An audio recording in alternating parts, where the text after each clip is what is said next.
Testing 1, 2, 3.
Dana, can you hear us okay?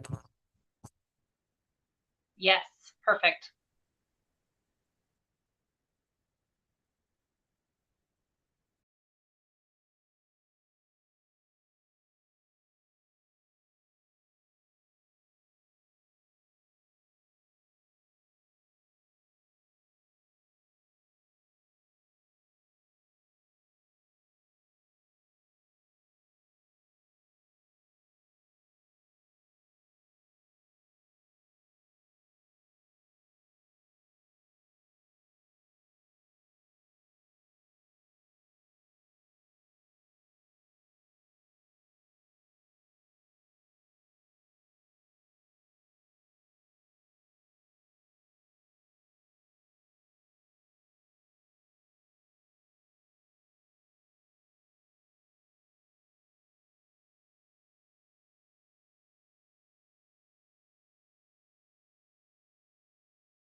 Good evening, everyone. Can you guys hear me?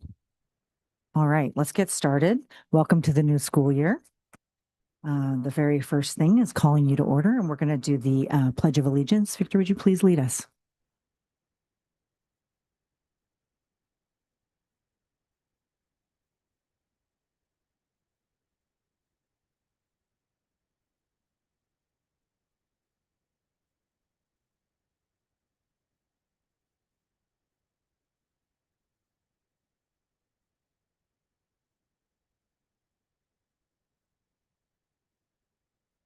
Thank you very much, Victor.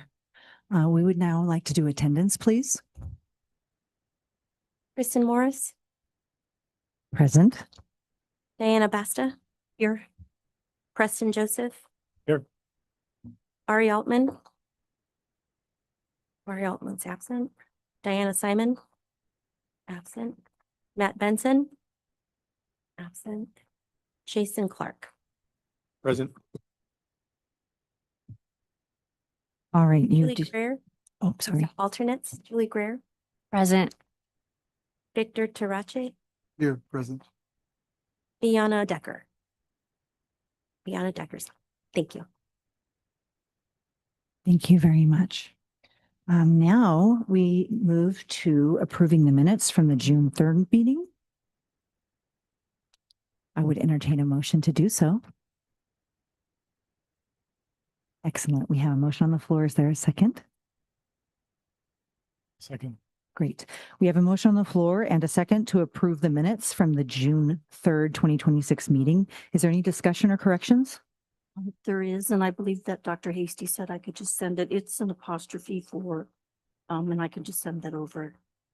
Correct. Yes.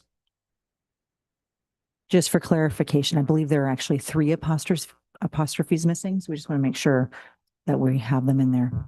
And that's great. All in favor, say aye. Anyone opposed, say no. Great. Thank you very much. That is approved. Next, we have one speaker who would like to address. Would please come up forward, and we'd love to hear from you.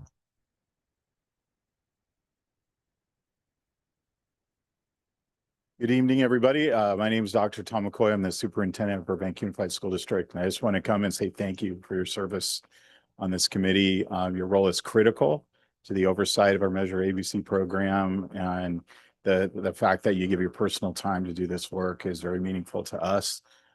Your commitment to service and kids is aligned to what we're renewing and creating and already exists in Burbank Unified, is that we do things that kids need, and that's what this bond program is all about. So if we haven't met yet, I've met a few of you, but I just want to make sure that we connected and I could say thank you, and thank you to our bond team for all the work that they're doing to stay organized. I had the opportunity to run 9 years of 2 consecutive bonds in my previous district. And I'm really, really happy of the shoring up the program that we've been doing with your leadership over the last 6-8 months. And I had the opportunity to build a brand new high school, comprehensive high school, $275 million project from land purchase to kids in the building. And there's nothing better than that. So thank you again, and have a great meeting tonight. Appreciate you. Thank you. We appreciate you. Welcome. Next order of business is confirmation for 2026-2027 committee officers. According to our bylaws, when we elect 3 people to serve, the term lasts 2 years. So we don't actually need to make any motions. We just need to let you guys know that we will be serving 1 more term, 1 more year in this role. And then next year we will reappoint someone new, if you like, as a group. Okay, next up, we have a presentation from Courtney Jones. She's an attorney who's been reviewing our bylaws. Yeah, and I just wanted to introduce Ms. Jones. She's been serving as what we call bond counsel, and I believe for Measure S and then also Measure ABC. I believe this is a long overdue presentation, just for many respects, just based on the feedback I've received from the committee. The request to have Ms. Jones come in and just really talk or reiterate the role of the CBOC and just how that works within the confines of the statute, along with how it interacts with the board on a regular basis and the bond program in general. Secondly, too, she'll be speaking to the next item, and then that will be with around the bylaws. So I'm going to turn it over to her, and I think she is on right now. And let me see if I can hear you, Mrs. Jones. Yes, I am. Testing. Can you hear me? We can hear you loud and clear. Thank you. Okay, great. And Mr. Hasty, should I share my screen with the presentation, or is it set up to be presented otherwise? If you can share your screen, that'd be great. I believe you're a co-host, so if you just go ahead and share that, that'll work. Okay, great.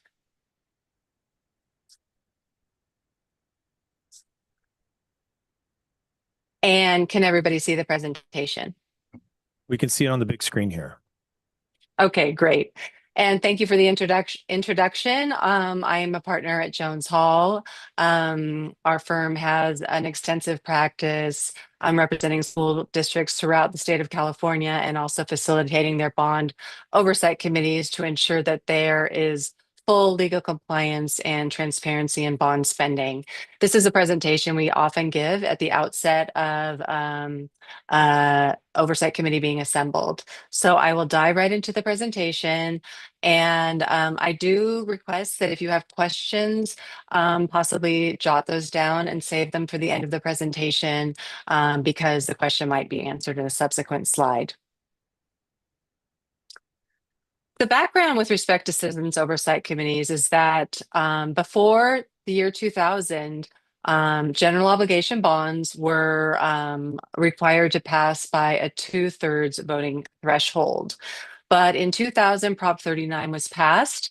It was a statewide ballot, and it reduced the passage threshold to a lower level, 55%. A 2/3 vote bond had a very high threshold. It was often very hard to attain. And there was no accountability in the law. So there was no citizens oversight, no third-party auditors, or other scrutiny available routinely by the public. There was generally a low success rate, and there were less money available for school facility improvements. There were many debilitated and aging facilities across the state. In 2000, Prop 39 was passed. It lowered the voting threshold, which made 55% bonds. They are easier to pass, a lower threshold. So there was more success. But there are certainly strings attached when the lawmakers passed Prop 39. They were willing to lower the threshold, and voters approved it. But it requires this accountability. Citizens oversight, as well as bond financial and performance audits prepared by outside independent third-party auditors. The lawmakers' stated intent for 55% bonds is that vigorous efforts are undertaken to ensure that the expenditure of bond proceeds are legal. Taxpayers have directly participate in the oversight of bond expenditures, and that committees promptly alert the public to any waste or improper expenditure of bond funds. Unauthorized expenditure of bond proceeds should be investigated, prosecuted, and the courts act swiftly to restrain any improper expenditures. This slide discusses the composition of the Citizens Oversight Committee. The law provides that it shall consist of at least 7 members, 5 of which fit certain criteria, and 2 of the members of the community at large. There is supposed to be 1 from a business organization, 1 representing a senior citizens organization, taxpayers organization, a parent or guardian of a child enrolled in the school district, and a parent or guardian of a child and active in the school PTA or school council. There can be no conflicts of interest or other financial interests by anybody serving on the committee. There can be no employees or officials of the district on the committee. No outside vendors, contractors, or consultants may serve on the committee. And the members must be volunteers. There can be no compensation or financial interests or incentives for serving on the committee. Regarding the meetings, there must be a quorum to proceed. They must be open to the public and follow an agenda that is facilitated by the chair or in their absence, the vice chair. Minutes must be prepared, and when approved by the committee at the next meeting, they shall be posted on the district's website for the public to view. The law states that the committee must meet at least one time a year and report on its findings. The general recommendation is that one meeting per year is almost too few to properly discharge a duty. And what we most frequently see is that the meetings are scheduled frequent enough such that the members feel they can discharge their duty of reviewing and reporting, and at times when there is sufficient bond project progress so that the district staff has meaningful spending reports to provide to the committee at each meeting. Typically, the staff can provide the committee guidance on identifying meeting dates and when they make the most sense. Education Code Section 15728 states that the purpose of the committee shall be to inform the public concerning the expenditure of bond proceeds. The Citizens Oversight Committee shall actively review and report on the proper expenditure of taxpayers' money for school construction. This is a post-expenditure review of bond money spending, comparing the expenditures to the voter-approved project list to ensure that what the money was spent on aligns with what the public voted on the project list. The committee is not a decision-making committee or board. The district board remains vested with the power to make decisions about the bond projects, such as prioritization and the bonds as directing during district board meetings. District staff will attend the meetings and report on spending. They are required by state law to provide support to the committee. Expenditures must be for purposes permitted under Prop 39 and align with the scope of the project list. We'd like to note that construction projects generate many types of costs that would not occur but for the construction project, including materials, equipment, architects, engineering, etc. Costs which are incidental but directly related to the construction project are proper bond expenditures. If any committee member ever has a difficulty drawing a line between an expenditure and the project list, it's advisable to submit that question to district staff so that they can submit it for legal review, because sometimes it can be challenging to understand and draw those lines between the project list and also all of the incidental expenses that may arise. The following is the legal standard established by the courts regarding project list specificity. The critical factor in assessing whether the bond project list complied with Prop 39 is whether it allows for meaningful approval and oversight of the bond expenditures. If the list defines or identifies the project in a manner that clearly apprises voters, auditors, and public oversight committees of the types of projects for which the money is intended to be used, that is sufficient. And that is a standard that is consistently referred to in the course of formulating a project list.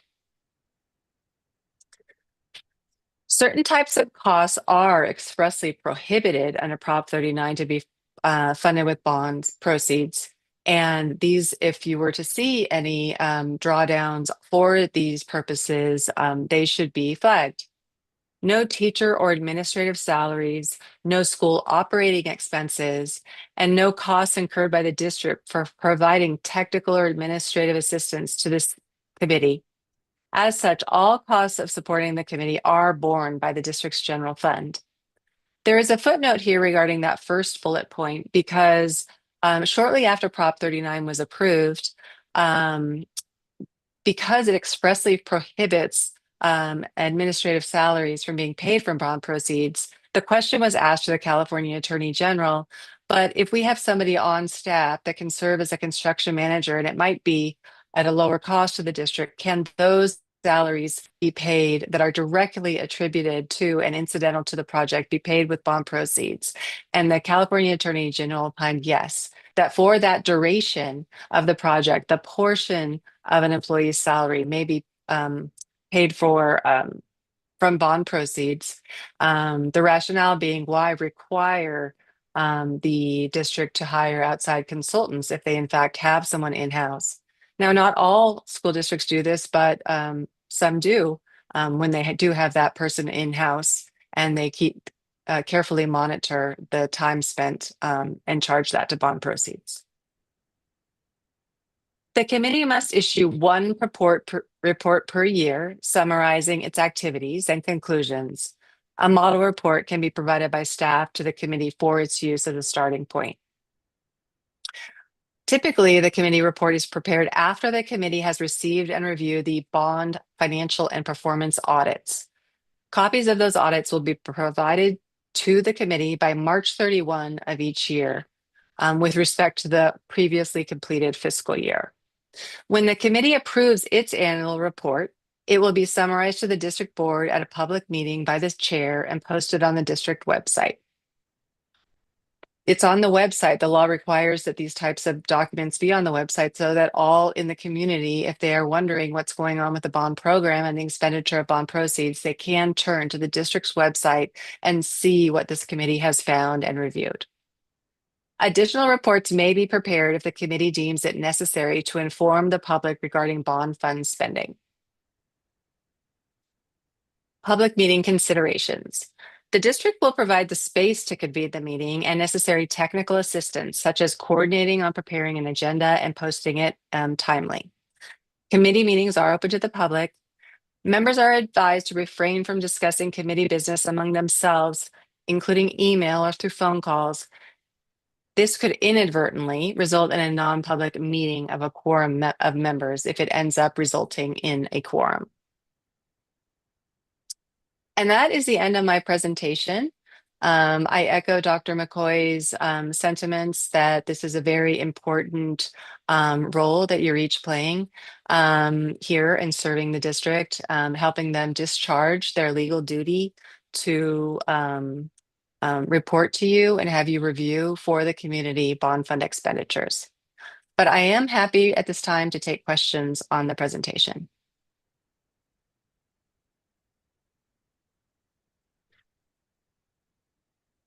Do you guys have questions? I have no questions. No, Okay, great. Let me stop the share. but Preston, do you have one? No, just a comment that when we were in the committee reviewing the bylaws, these are much cleaner and I'm really happy with what the outcome here is. So I look forward to approving these today. Great. And then Right. the second, oh, No, I was just making sure if there's any other comments. Go ahead, Courtney, sorry. sure. And then under item 5 on the agenda, the second item is for me to identify why the bylaws are in your packet this evening. And I was contacted by Mr. Hasty in order to examine the bylaws.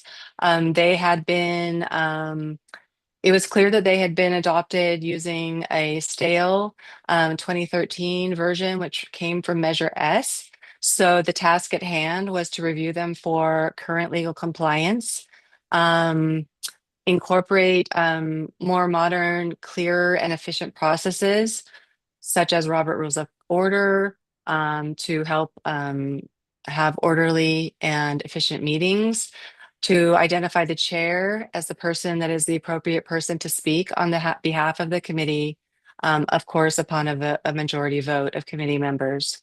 Another task at hand was to identify more clearly the roles of the committee in the bond spending overview process, with the goal always be legal compliance and maximizing transparency in spending. Now, for clarity, the district board is the body that actually approves and has the authority to amend the bylaws. So the amendments were included in your packet for informational purposes. If there are feedback on those bylaws, I recommend they be submitted for consideration to district staff. And the bylaws will be taken to the district governing board for their consideration. So that is a general summary regarding why the bylaws are before you this evening. And if there are any questions about this process or otherwise, I'm happy to answer those this evening. So just to clarify, you do not want to hear recommendations that we have regarding the bylaws tonight? We certainly can provide commentary and any whatever ends up being most efficient and however the committee would like to proceed. I can take note of all of the comments now, or they can be submitted for consideration in the coming days, whichever you prefer. Just, and the second piece of it, so we don't have an authority to vote as a committee on our bylaws. Is that what you said? Right, that is right. Well, ultimately, the document itself will be presented to the district board, and they are the body that has the authority to adopt the bylaws. The committee can, as a group, agree to submit comments and considerations on the draft. So feedback is certainly acceptable before they go before the board. Mhm. Okay, I just wanted to get clarification because, you know, we represent all the taxpayers and we're trying to do the best that we can. And we just want to make sure we understand where we have autonomy to represent them to the best of our abilities and while deeply respecting the partnership we have with the district and the school board. So I just wanted to just emphasize that. I have just a couple of points that I wanted to ask about. And may I do that? Or would you prefer that I give this to Dr. Hasty and let him take it? Oh, please proceed. Thank you.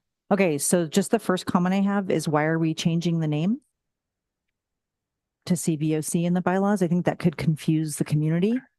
I know what it is because I've done my research, but the community may not understand the change for that piece. From the citizens, from the prior So, name. I can give a little context. Mhm. We did have nomenclature out and about that says superintendent's facilities oversight committee. The actual bylaws did say citizens bond oversight committee. So we, for whatever reason, and I think it's more of a historical thing, with calling it the SFOC. Most districts, and I'm going to speak contextually a little bit, and Courtney can jump in whenever you feel like, but most districts will have a facilities committee that would be representative of all facilities throughout the district.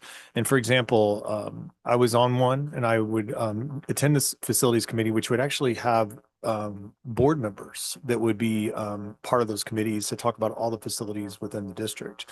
So the problem with that is that's the facilities oversight committee that looks over facilities.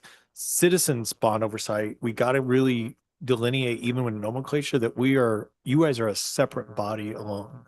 To really even put the superintendent name on it muddies those waters arguably. And so I think this will really get us in calibration with best practices with other districts. I think that's great.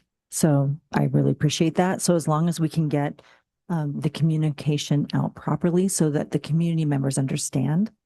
But I loved your explanation. That's great. I'm glad we've got that. Okay. The next part is, can you actually look at the bylaws? Because I only noted Yes. I Yes. noted the numbers and sections. Yes. You have requested to remove 3.2, which is showing like where projects are, status of projects. I wondered why you guys chose to remove that, and if it would mean that we wouldn't then be able to come and to the like meetings with architects and things like that to understand status of projects.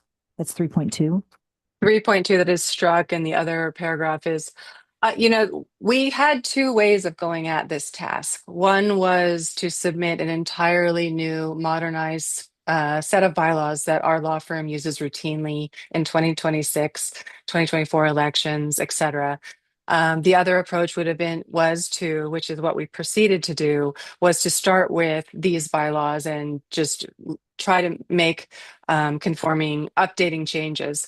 So if the district, some of the changes were just to try to clarify them, but they're not at all trying to limit transparency or any of the legal requirements. The language in 3.2 doesn't track the law, so it's not expressly in the law. It was something as an option in the prior bylaws, but it is something that I thought was captured in the more edits shown in 3.2 above in the edited paragraph. But if that language, you prefer to keep that language in for more clarity, it does not concern me.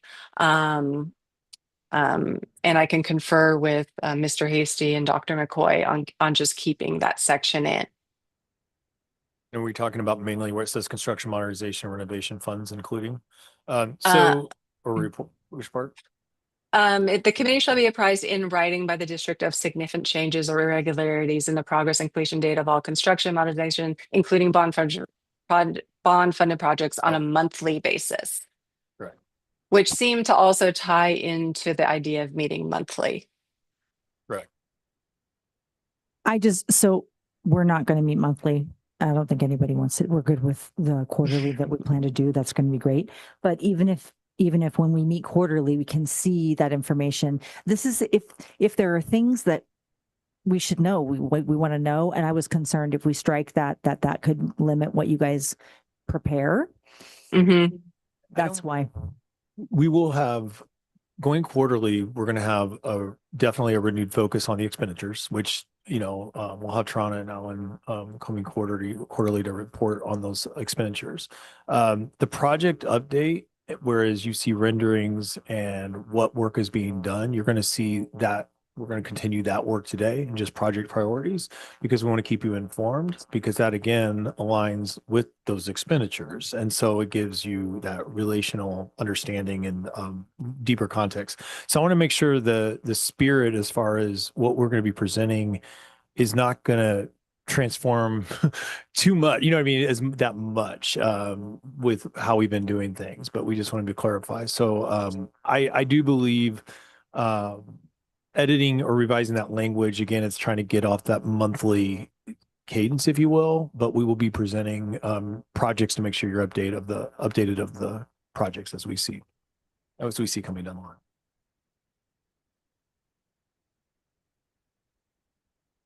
Is there any way to get rid of the monthly basis and just I like to see things in writing myself, and I understand what you're saying and it will be in the minutes and so forth.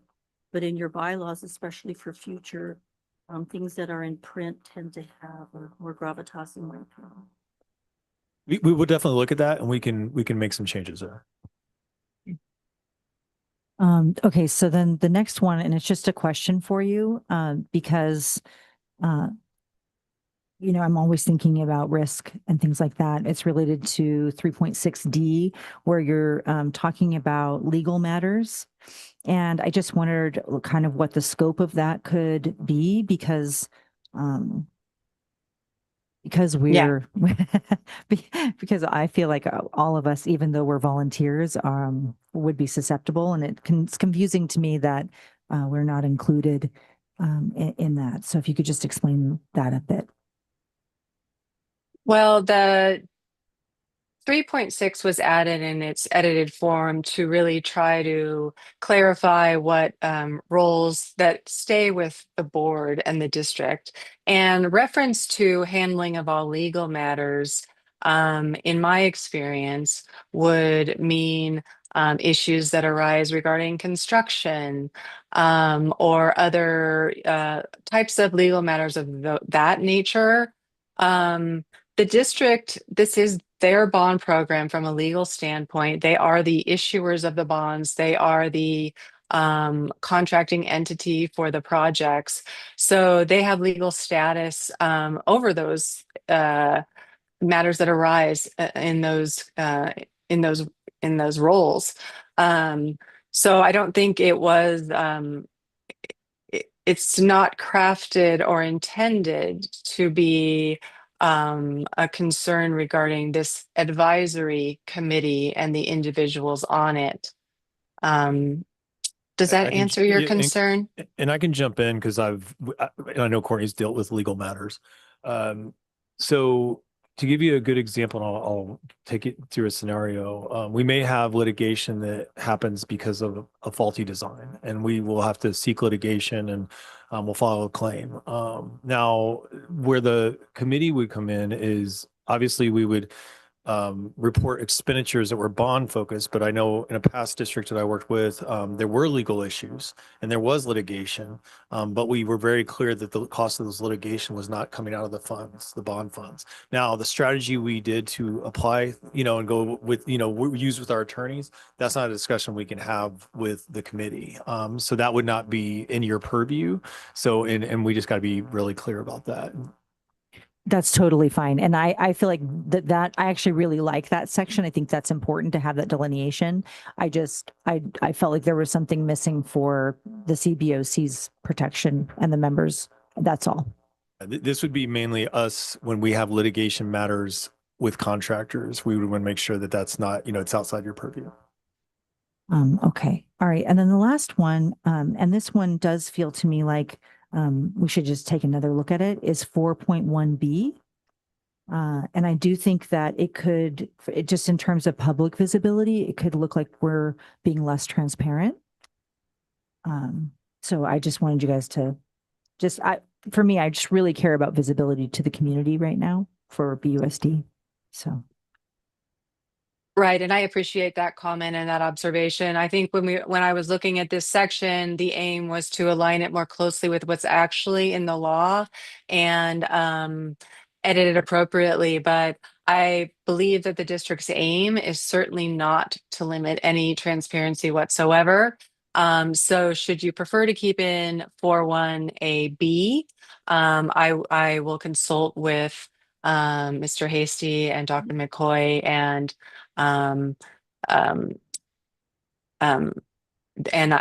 see if they are fine keeping that in. The aim really was here to align it with current law, and that's not a standard as reflected in the law requirement. Right. And I've never worked with a CBOC that doesn't do an annual visit. So we will continue annual visits and we're okay with changing that language as needed. Does anyone else have any comments about the bylaws? Okay, Diana. I just have a question. I understand what we cannot do, but let's say we are talking about expenditures and change order comes up. Are we allowed to ask questions? Again, the cause of the change order, we have delays, scopes. We have a change order coming to board on the 20th, and the change in the deadline moved like a month.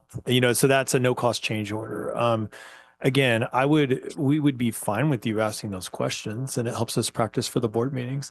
But again, I would just say it's fine asking the question. It's just that really it's about the allowance of that expenditure. If we are increasing a cost or something comes up, we had to, there was a delay for, DSA, whatever, and it created $100,000 increase. We just changed the design for the storage by the pool. So that was another 35,000 so it's going to be a total of 70. That's a change order for design. And again, that's the expenditure around that for the change order. Is it allowable? Yes. And so, if you want to talk more about it, we can, but really it's about, is that an allowable expense? So I would say, yes, you're allowed, but the focus in what your real role is that an allowable expense in that capacity? And it would be, but hopefully that kind of clarifies. Thank you. I really appreciate you coming today. Thank you for being here. My pleasure. Thank you for having me. All right. I don't think we need to make any motion then, right? That's right. This was an informational presentation. All right. Thank you very much. Hopefully you get those bylaws passed because we're going to approve dates. Imagine Yes. you are. Thank you very much. Thank you. Nice to meet you. Same. All right, moving on is actually the confirmation of our 26-27 meeting dates. And I have some recommendations, but now I'm kind of second guessing myself because she said that you guys don't have to get the results of the audit till March 31st. But I do have recommended dates for quarterly. I could share with you guys, maybe see if we can coordinate for quarter one, which is tonight, August 12th. And we're getting to see a little bit of the DHE 100-day plan. For the quarter two, I'm recommending November 4th and hoping to see quarter one financial reports and project updates from the summer. And that's like basically, 1 month before the end of the quarter, you guys, to let you know. And then quarter three, I'm torn. I wanted to ask you guys between February 3rd and March 3rd. I'm leaning now toward March 3rd. That would give you guys more time to get the results from your audits. Is that still too early for the quarter three meeting? I'm going to say no. I think we should be able to get it. By then, because if that's the case, let's just choose March 3rd for now. Yeah. And if we need to push it to April, the first week in April, we will. And again, we got a new auditor, so I think we're going to be able to get our audits Cool. in time. Great. Awesome. I'm happy to hear that. And so for that meeting there on March 3rd, we will expect and hope for the presentation of the independent financial and performance audits, and then possibly talk about a summer site walk as well. And then the final date where we will adopt the annual report and talk about upcoming summer projects would be June 2nd. So I would entertain a motion to approve these dates as stated.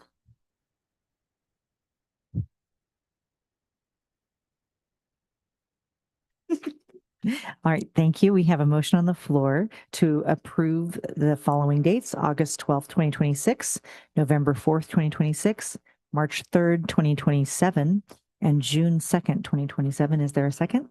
Yep. Great. Is there any discussion or debate? Still 5:30?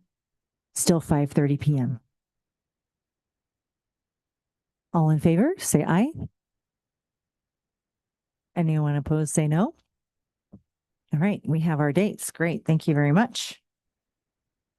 Next, we have a presentation from DHE. Welcome. Yeah, I want to introduce DAG, as we call it, Alan Resin. It's been great. We've got off to a really quick start. We've had a number of meetings already. The DAG team's just diving into all of our projects, and I'm so excited about this Gantt chart we're getting going.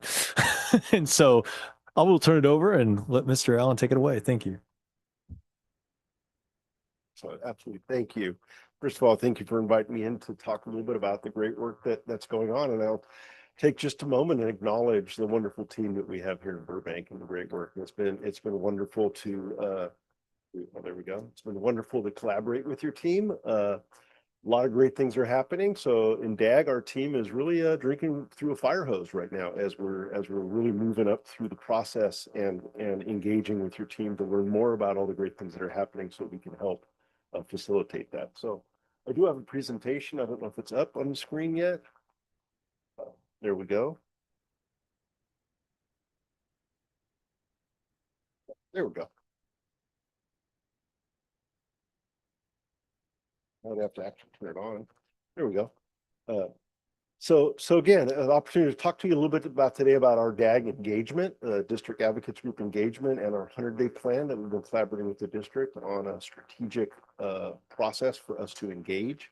And we'll talk a lot about the great summer work that your team has been doing, some of the wonderful work that's been happening.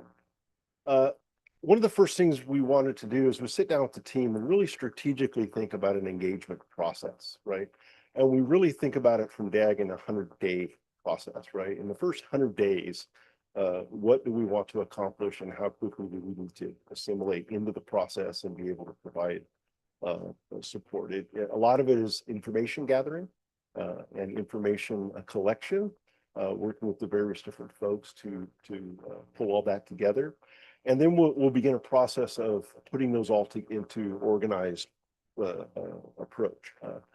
As Mr. Hasty was saying, is a thing of a Gantt schedule. One of the things that we're working on now with your team is collecting all of the work that's happening both now and in the future that we currently know about in the bond, and let's get it all on a master program schedule.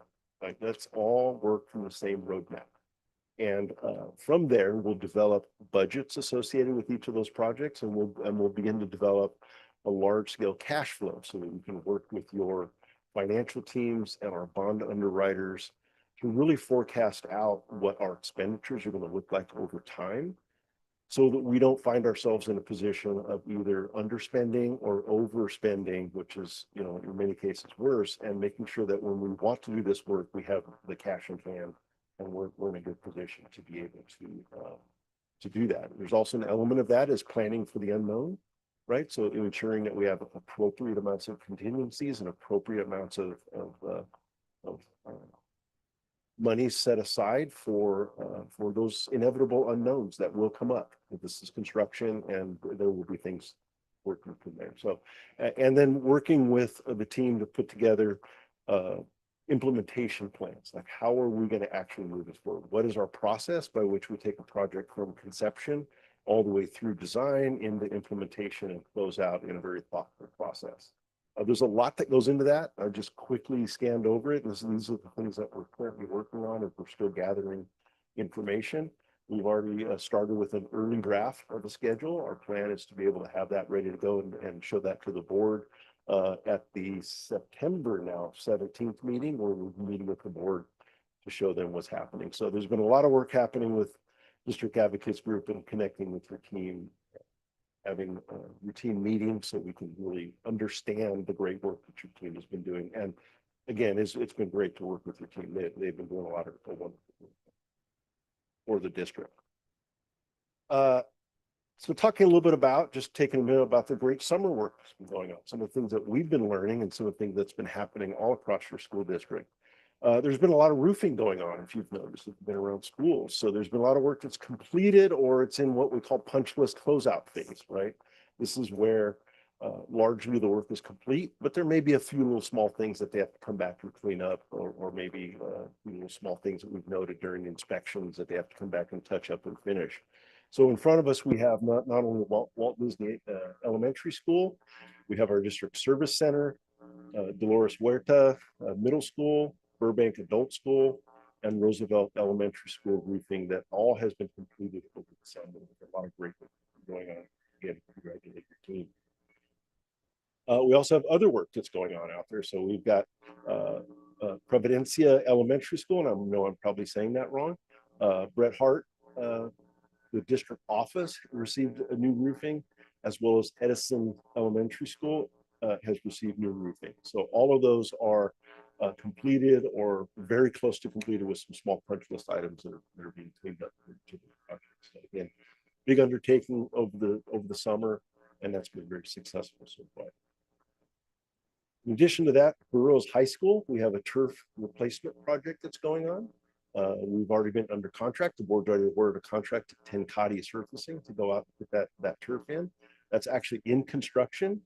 We have run into a couple of little minor issues along the way.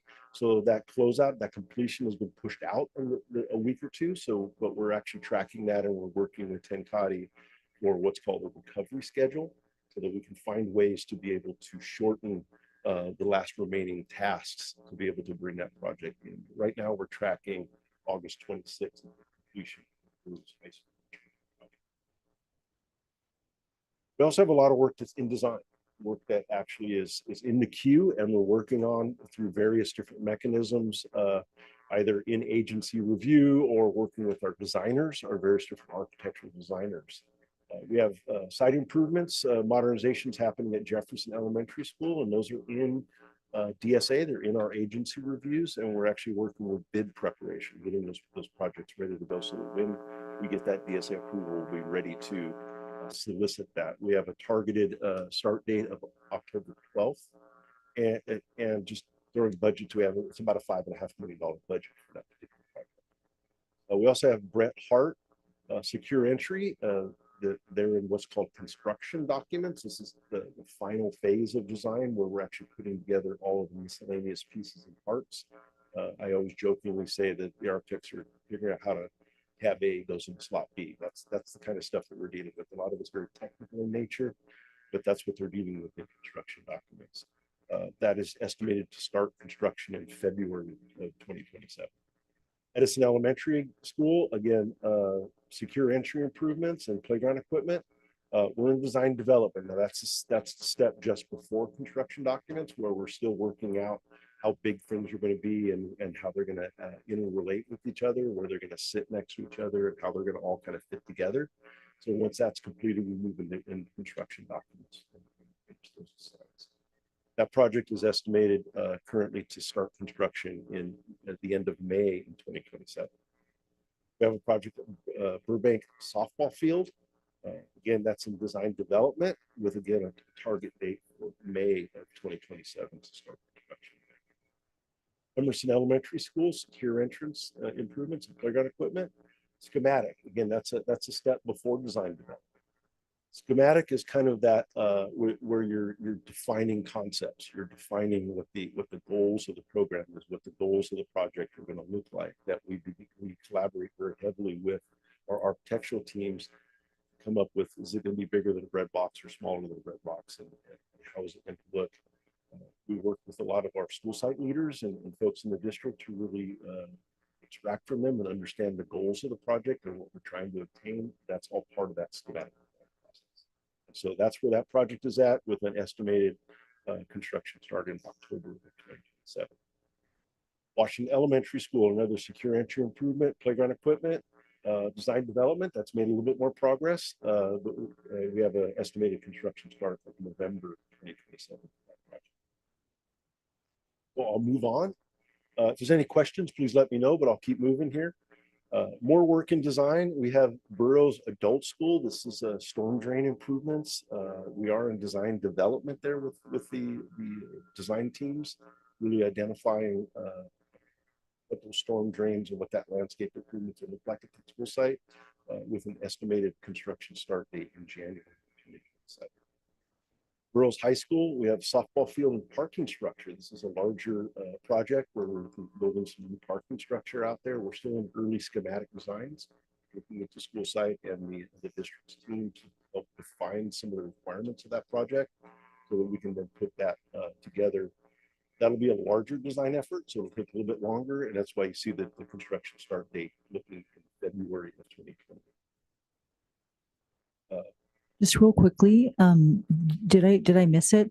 Where's the Burbank High School turf at? Is it not on? Did I miss? Is it here or no? So Burbank, I think we have that on another slide as we're still developing that, but we'll get to that and kind of show you where we're at. Right? We also have in work and design is Burbank High School storage building and bleachers. We actually had finished that design, but we're now going through some design revisions, working with our design architects now. And so we're still working through making those revisions. When we do that, we have to go back to the state. We have to get approval from the state architect to do that. And then we'll be bringing that together once we've finalized that to be able to determine when those construction start dates are. So right now they're listed as just TBD. Is that for the bleachers at the football field or by the pool or by the pool? Bleachers from the football field. That's for the pool. For Okay. the pool. For the pool. Yeah. Thank you. One friend there. I apologize. Project development. So I think this is where we'll get to some of the turf projects. So we have several projects that we're working on. Project development is really internal to the district as we begin to think about things like when can we put it into our schedule? What's it going to cost? And how does it fit in the overall execution? Conversations about priorities, like where does it fit in our overall priority metric as we move forward? So we have at Walt Disney Elementary School, we've been looking at solar. And the district's been looking at how solar may fit at that school site and what the advantage of that. We're currently soliciting architects now so that they can work with us to help develop the size, the shape, the amount of power that will be generated from those solar systems. Excuse me, I have a question on that. Is it being contemplated that you're going to sell back energy to Burbank Water and Power? Are you going to store it? Are you going to do a combination, or is it going to be run? Is it going to run facilities and then through a switch and flip off to city power at a specific time? So the reality of it is, and I've done a lot of work even before coming to Burbank with energy at the state level. Nice about this, but it's not economically feasible for us to sell power back to the power companies, because with net energy metering 3.0, which is the latest rules, we only receive back somewhere around 5 cents on the dollar for all the power that we actually sell to the utility. So it's a very, very low return where we buy it for $1 and we can only sell the same quantity of energy back to them for about 5 cents on the dollar, right? They change it all. They change the benefit that you get. There was a time where any excess power that we generated, we could immediately offset that 1-for-1 for power used anywhere in the district. We could just move that power to other sites and use it. They've progressively reduced that value. And now it's at a point where we get back somewhere around 5 cents on the dollar. So the recommendation to all of our solar folks will tell you is we don't want to overbuild. Overbuilding is you're spending a lot of money in solar and not getting a lot of value back for it. So what we do is we work with those folks to look at a year or more of your energy signature. And then we design a system that gives us the biggest return on investment so that we offset those operational costs that the district has to absorb. So. Okay, moving on. So the other projects are in development. Muir Middle School, it's a water line replacement. It's kind of more of a large scale deferred maintenance project. It's about $100,000. We're currently bidding that. As soon as we get that information back and identify who the contractor will be, we'll have more information about those estimated start time. So we're also doing several kind of evaluations that we're looking at. One is at various sites looking at project certifications. This is going back to kind of legacy projects and making sure that we've adequately closed those out with the state. There was a time where the state wasn't as concerned about what's called uncertified projects as they are now. So we actually are working through a project to go back, analyze the projects that have been done previously, in some cases decades ago, and going back and closing those out with the state. Sometimes it's a matter of signatures or small piece of paper or whatever to be able to close out the final requirements for those. So we'll be going through the process of looking at all of those uncertified projects and certified. We're also doing some assessments, HVAC assessments for various sites, going around and looking at what those areas that we need to invest in, that maybe we have chronically failing HVAC systems. Elevators are an ongoing thing that we have to make sure that we stay on top of with just changing regulations and also do material elevators to make sure that they're safe and they're functional for our community that needs those elevators. And wheelchair lifts, same thing. Wheelchair lifts are really the same. We also have the borough's pool renovations that are in programming. Right now, those are more like repair renovations, about $260,000. We're going through that. And then we have emergency management systems at both boroughs and Burbank High School. These are more communication systems.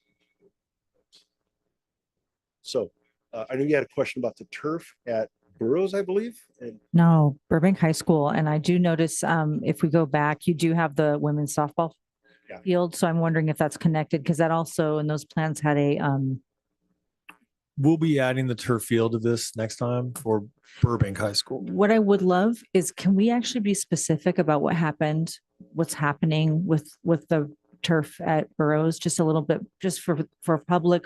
I'd love them to understand like what happened. And I've had some follow-up concerns that it could happen it could be this case at Burbank High School as well. And if that is the case, that's a safety hazard. And so we just want to make sure this is like really clear, like what happened. Yeah. Could it impact the other site? So I can speak to it. For one, let's start with the turf was past its life. So the fibers of the turf had broken down so far where the actual padding was at a point where it wasn't safe to actually play contact sports. On top of that, the fibers had broken down and got into the drainage system, clogging the drainage system, which happened actually, I think, a few years ago, because that's when we started seeing during major rains, the water would fill up that field. So Valeska and her team did a great job. We did check that drain before everything happened because we were wondering if it was an actual drain issue or if it was just a clog issue. We hydrojetted it was a clog issue because of that synthetic turf. There's the infill that was washing in there and the bits of actual turf. So when we pulled all that out, Robin brought it up. When they do what's called nailer boards around the rectangle of the turf, Those are wood, and they were all rotted. So that's one of the first little delays. We kind of thought that might happen, but they did have to replace all the nailer board, which is essentially almost like 2x4s around the entire rectangle of the football field. So that's another possibly 2 to 3 days. I saw them because every morning, just to let you know, I don't come to work right away. I do a drive around Memorial Field and I get out and I look through the fence to see where they're at with that turf. And then of course there were a few delays. With the actual padding underneath, we had a contract that said we were going to get 15 mils, and that's just the padding that goes under the actual turf itself. The company ran out. They had a shortage of supply. They actually went and bought from another competitor's company, and their only supply they had was 17, and they gave it to us at the same cost. So we got a bit thicker of a pad. So what that means is and again, I played football. I love turf. I know turf like yeah. We did get a better product in the end because we're getting a better pad under that turf that is thicker. We may not get that same thing at Burbank High School. We can ask, I don't know if they'll, but we'll see. But it was due to a supply shortage. And then they just had a few more supply shortage. That's what caused the delay. But the company has moved as fast as they can. They did push that date from about August 13th, 14th. To August 26th. However, we've been going every day, and I think they're just doing the sidelines right now, and they're pretty close to done. I just don't want to put them before the August 26th date. But yes, all these things could happen with the install at the other field. I mean, this is a good test on construction projects. Sometimes there's supply chain issues. Sometimes we pull up the floor like we do when we're working on our house and we find something rotted that has to be fixed. I thought it was soil. I thought there was something wrong with the soil. I haven't received anything about the soil. What they did do is regraded and re-leveled the entire underneath before they put the pad on and the barrier and the nailer board. So that was, we did get few complaints about the noise because they were compacting the gravel and getting it flattened for a few days there. But we didn't have any issues with the soil that I'm aware of. Yeah. So then BHS will be where on this? We would put this in the development phase and it would go on slide 8. We are planning on doing that next summer.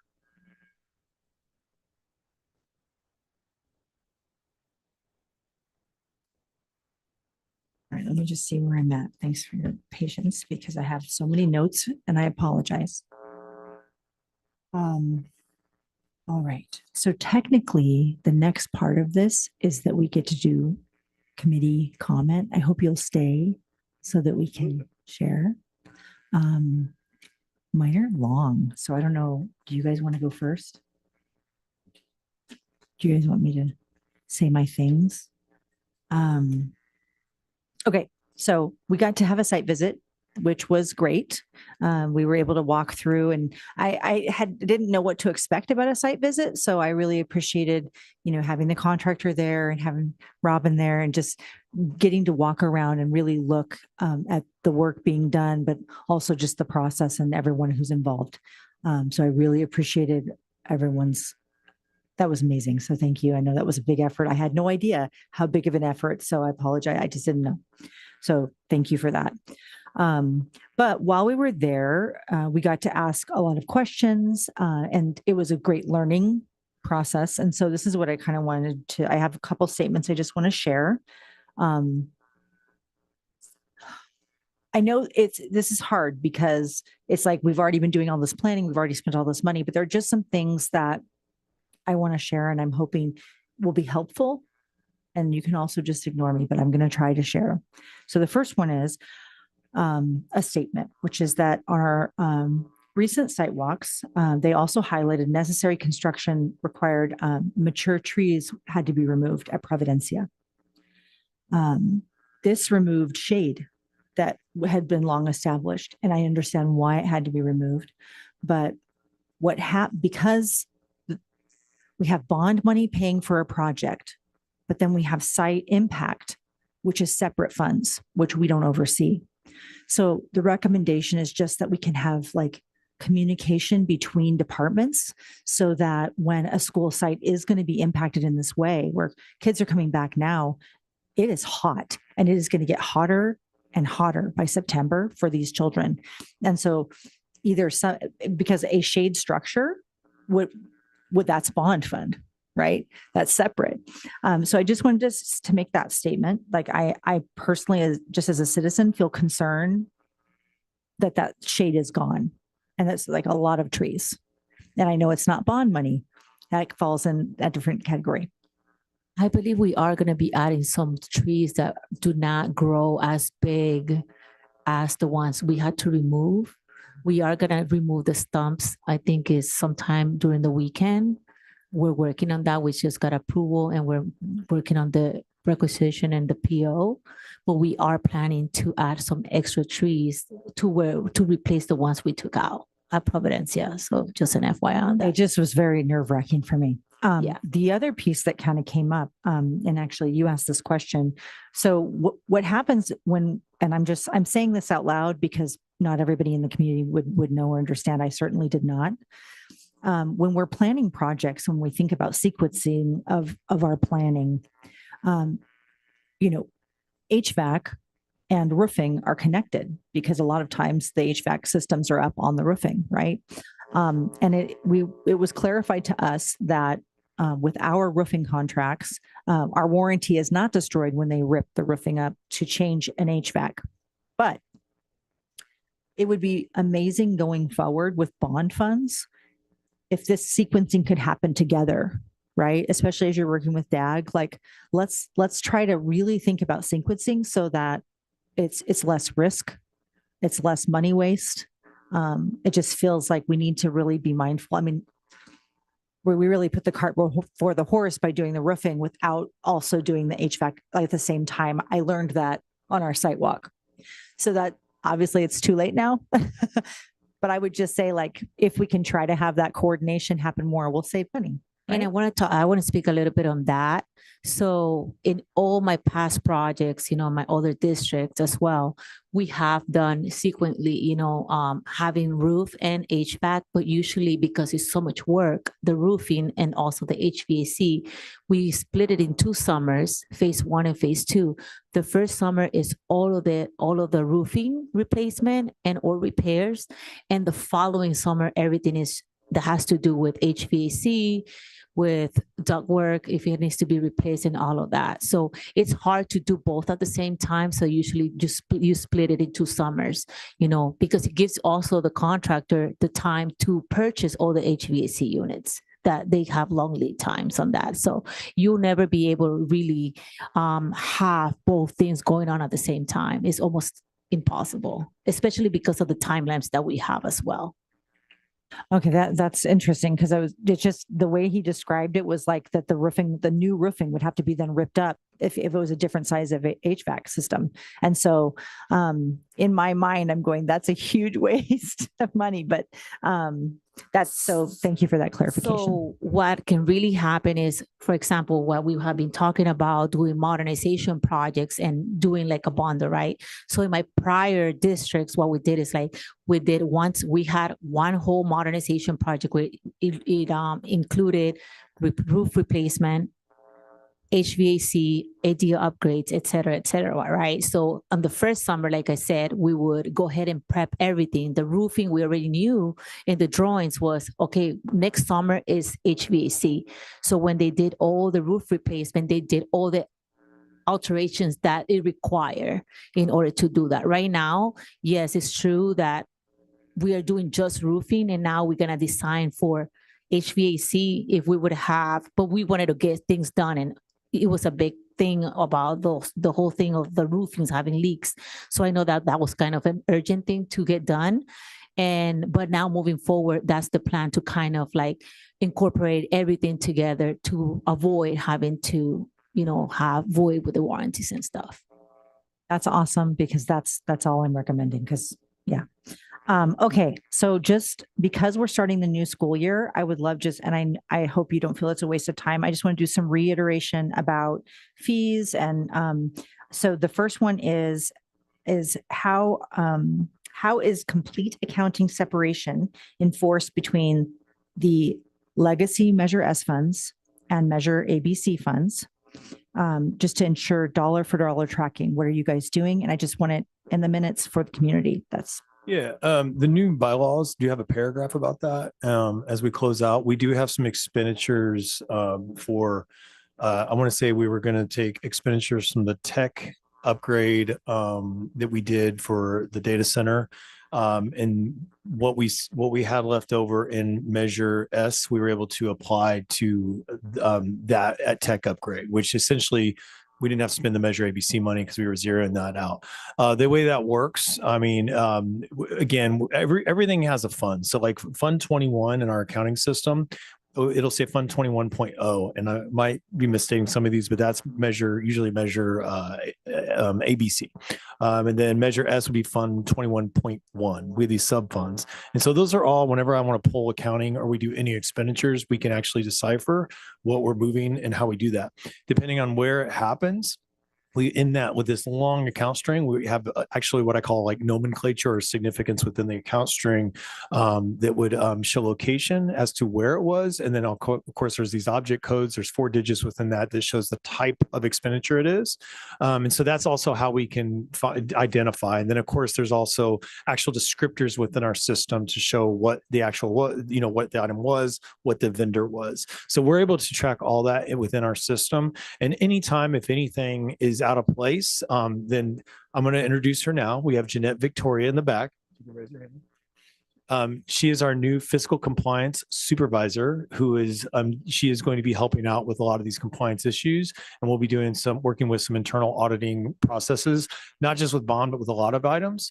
But she will be really focusing in on the bond to make sure that any of these issues, if there are any, we're remedying them and make sure they're correct. But overall, that's how we can pull those reports at any time.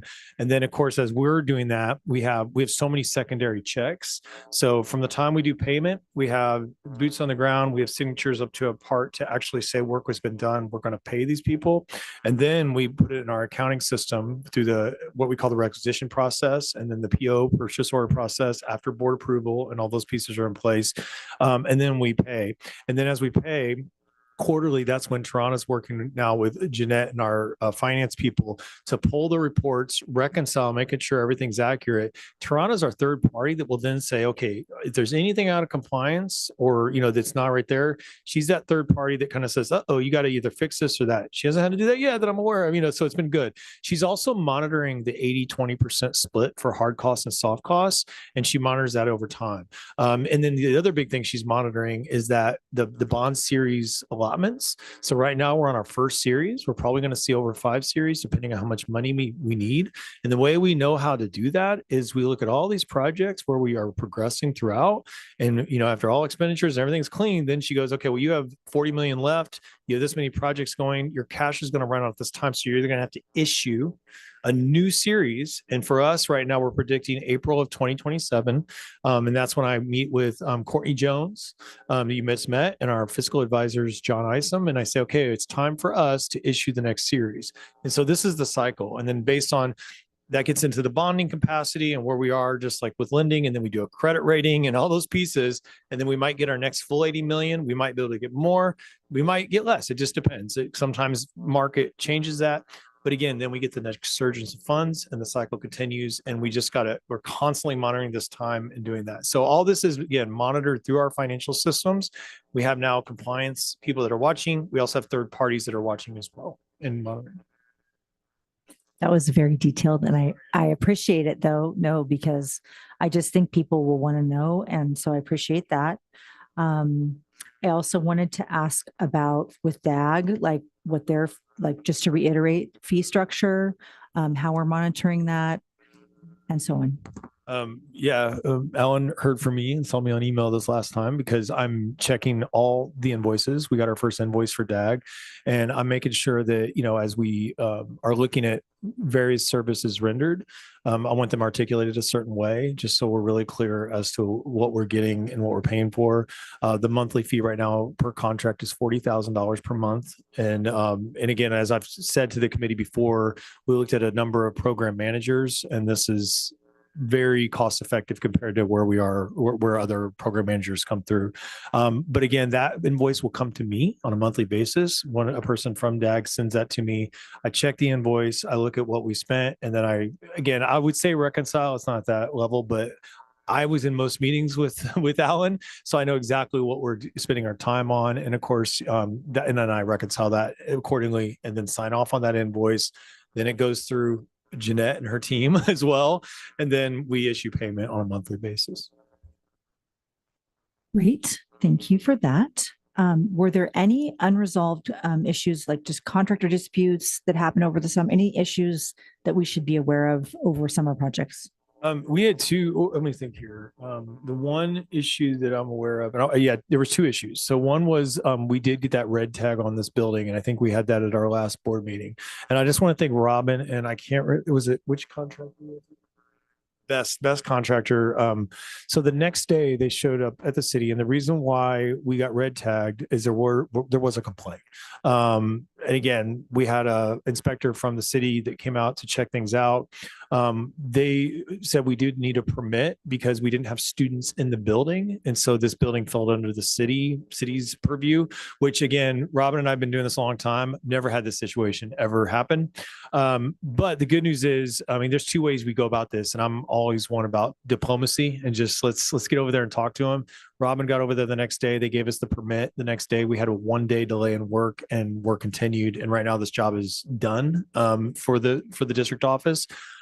There was an OSHA complaint, because OSHA complaints are public and you could find that, but that was not with us. That was with, you know, the commercial and industrial. Due to the heat, there was an employee they had on one of our roofs that was, you know, that said that they weren't in the right conditions, and they made a complaint to OSHA. OSHA did do an inspection with that contractor. It had no impact on our work or the district. See, this is why we ask. That's a wonderful clarification. That's great. And we did, I want to make sure there's one other one. So I just remembered, we did have one OSHA complaint that came through for the district service center work. And the reason why these complaints, I want to make sure we're being very transparent. They're public knowledge. You can actually go to the OSHA website and pull them and find it. We had an employee, and again, it's OSHA, you don't know, but they did complain about asbestos in the district during the roofing that was disturbed. Well, we did an assessment prior to the project. Thank you to our great project managers, because that's part of the process. And we have one pipe, I believe, that does have asbestos, but that was not part of the scope or even disturbed during the work. So no, that was at the district service center where our M&O group is. So I've already responded to that group, to OSHA, and sent them our assessments that we did prior, and also showed them the scope of the work that showed that we didn't even, you know, the pipe wasn't disturbed and there's no issue with asbestos that we're aware of, and the scope didn't touch it. So we are awaiting any response from OSHA at this point, and we'll find out. But I think that will be fine as well. Okay, I'm getting there, guys.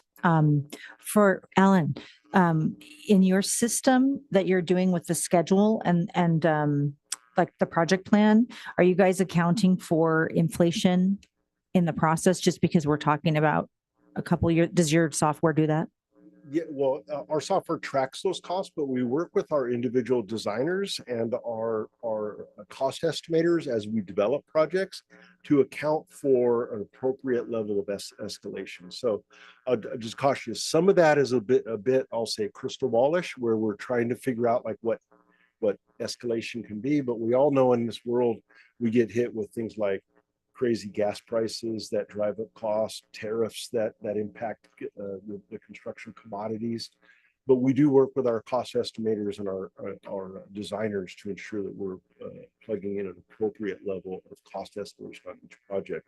But then there's a tier above that we account for, which is we actually hold money aside for economic uncertainty. It's a risk account where it's basically a contingency on the program, so that if we have any particular misses or any particular issues that come up on project sites, we have monies available, right? It's important that you do that when you account for program budgets, because the worst thing we can do is be stopped dead in our tracks because we don't have money to finish the job.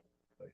That's bad for our community. That's bad for our program. So you want to make sure that you hold a little bit of money aside for economic uncertainty or for issues that we don't know. You know, as Dr. Hasty had said about the nailer, you know, we're going to open up walls in these really old schools, and there will be things that we find that we just didn't expect. And so we we have to deal with them because now we know them.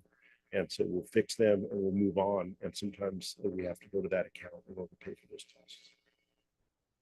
Okay, last one for you that came up, and this one's a spontaneous one, and I apologize.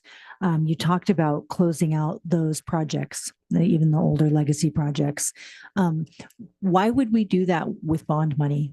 Why would we use our current bond money to do that? Like, I understand, are they holding up? Are they saying we're not going to approve anything unless you get those closed out? Why are we using bond money for that? Yeah, and you hit upon it because there's a direct and immediate ramification to any future work that we want to do now. So the state will literally not allow us to move into a project and do work at a school site until those projects are closed and certified.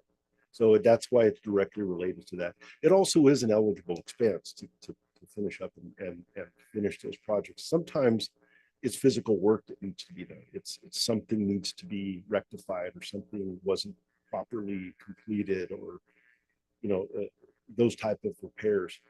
But most importantly is that the state will not allow us to move forward with future projects until that work is certified and closed out. Thank you. All right, do you have any comments, Preston? Victor? I have one on the certification of existing projects that be closed out. Is the school district going to be subject to any additional new requirements, code requirements, or ADA requirements? No, if we're simply closing out a legacy project, then our only obligation is to close it out according to the approved set of plans. So it's just basically you're asking for a final inspection. Yeah. Okay. There are some extremely unique situations that will happen where there may be some requirements to do something. The state always has, the state division of state architect always has purview that if they see something that's egregiously wrong, they can make us correct it, right? But 99.99% of the time, it's just a matter of finishing out paperwork, finding the inspector, getting them to sign this document, getting the designer to file the necessary forms and things that they have to the state. It's usually that type of stuff. Could you, for the next meeting, probably give us a list of what's going to be certified, closed out, status of it? We'd be informed of this, Yeah, absolutely. So uncertified, it's called uncertified projects. So those are actually public documents. The state has a spot on the Division of State Architects website by individual school district, and those are publicly available. And so we can definitely share with the committee that web link, and those are live, and you can see exactly where those uncertified projects are at. Julie? Diana? I'm not sure that this is directed at you, but I want to go back to the sequencing. When we spoke to Garland, Austin was the gentleman who was there. Wonderful. I really appreciated his insights and his candor. And so I did ask about HVAC. And certainly if you drill a new hole into a roof, the warranty does not cover that. However, he said that they always work with the HVAC, like they're always willing, Garland is willing to work to make sure that, he wants it all to stay in place. So I was heartened by that. And I think that whoever is in contact with Garland, when we get to that place, it would be great to see that happen. Somebody from Garland is there with HVAC people, and then we make sure our workability is in, and the next guarantee for that roof is in place. So just a quick comment about Garland. Garland is a wonderful company, and they build really good roofs that give long warranties and long service life. And because of that is why we get the kind of representation that we get from Garland to be able to do that. Now, coming back, I know there's a question about coming back with future work and doing some work on the roof. That doesn't in and of itself void the warranty, because we collaborate with Garland on whatever we're going to do to that roof to ensure that when we put it back, that we retain the full amount of that warranty so that we don't run into any future problems with things inside of our roofs. The other kind of trick and why I think going back to what I said about having a master schedule is so important so that we can kind of try to coordinate that work. But there's always going to be a time where we can't wait to do the air conditioning, which may be 2 years out, and just let the roof continue to leak. We have to resolve those issues that are the most important to the building envelope to ensure that the water stays out what's supposed to be out, right? And then work in the future on what that next scheduled project is. And it's always kind of a juggling match on how you move forward with that one. Thank you. I appreciate you putting that all into perspective. We're all on the same page. The other question I have is about key analytics. So is that something separate we can talk? You can talk about it, yeah. It was in the minutes that they were supposed to come back and do the hard versus soft costs. They were going to work on the 5 to 7 year strategic cash flow plan that involves the bond fund and other program funding sources, and that they would include these slides in their next presentation. And it would involve to complete a project, summaries of delivery methods, and the next report will be on a cumulative basis from inception to the data of the report. So is this something?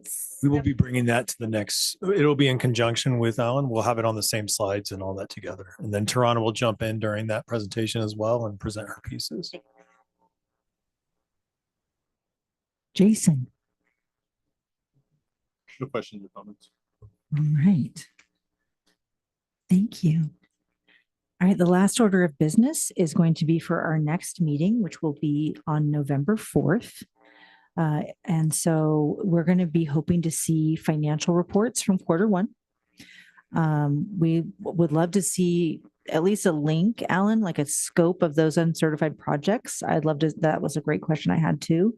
And then major project updates. Like I'd love to, pictures would be nice, like from like all the projects would be so great from Garland, what they did this summer. I know the community likes to see pictures. Yeah. And then we could ask for the key analytics report and plan if it's in place would be great. Yeah, that's what I have. Does anybody else have anything else they want for the next meeting, which is in November? All right. No, meeting adjourned. Boom.